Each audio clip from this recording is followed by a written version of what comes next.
she's understanding you're saying we must be independent from people in this world in order to depend on Allah and on our Shaykh, on Holy Prophet. Yeah, it is something you must practice a long way. Without practicing, it is quite difficult. You must depend firstly for your Shaykh. That is the first step. Because commonly people depending on themselves, always people, particularly in our time, people depending on their egos.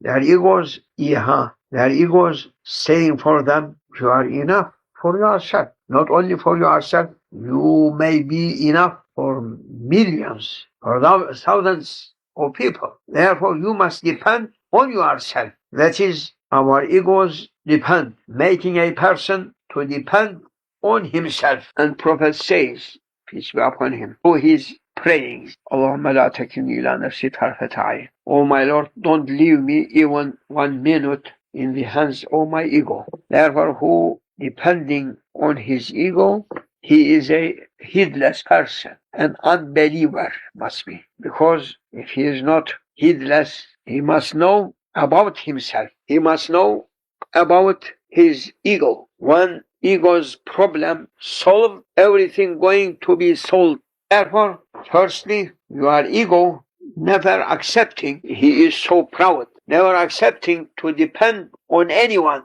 And he says, I am enough clever, I am enough rich person, I am enough powerful person. So that always egos making some titles for himself. And he is saying that if I am such a person, I must believe in myself and I must depend on myself. That is the sources of troubles and sufferings. Because ego never going to be correct, never going to be enough powerful or depend on it. It is impossible. Therefore, firstly, who asking to learn how he can be able to depend on his Shaykh or to depend on his Prophet, peace be upon him, or to depend on Allah Almighty.